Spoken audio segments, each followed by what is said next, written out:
Sino ang apat na nilalang na buhay sa Apokalipsis? Sa aklat ng Apokalipsis, may binanggit na kakaibang mga nilalang sa langit, makapangyarihan, misteryoso at puno ng kahulugan. Sino nga ba ang apat na nilalang na buhay at ano ang papel nila sa harapan ng Diyos? Sa Apokalipsis chapter 4, verse 6 to 8. At sa gitna ng luklukan at sa palibot ng luklukan ay may apat na nilalang na buhay na puno ng mga mata sa harap at likod. Ang unang nilalang ay katulad ng leon. Ang ikalawa ay katulad ng guya. Ang ikatlo ay may mukhang gaya ng tao. At ang ikaapat ay katulad ng agila. Ay katulad ng agilang lumilipad at sila'y walang tigil sa pagsasabi, Banal, banal, banal ang Panginoong Diyos na makapangyarihan sa lahat. Tanong, sino ang apat na nilalang na ito at bakit sila kakaiba?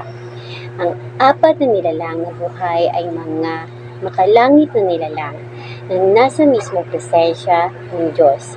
Hindi sila ordinaryong nilalang. Sila ay sumisimbolo ng kapangyarihan, katangian at kaluwalhatian ng Diyos. Ang unang nilalang, mukhang leon.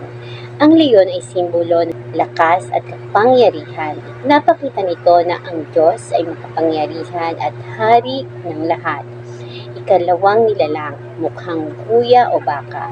Ang guya ay simbolo ng paglilingkod at sakripisyo.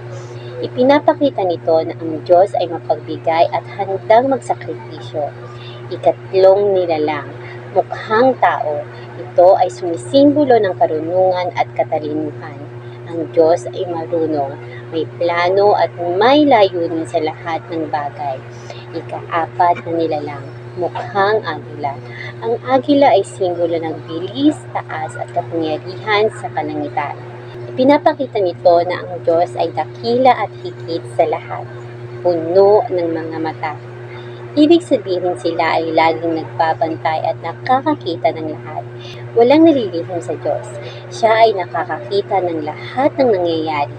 Banal, banal, banal. Ito ang kanilang walang tigil na pagsamba. Pinapakita nito na ang Diyos ay ganap na banal at karapat-dapat sambahin.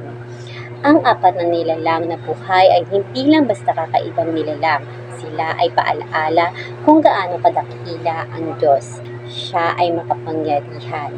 Siya ay mapaglingkod at mapagmahal. Siya ay marunong.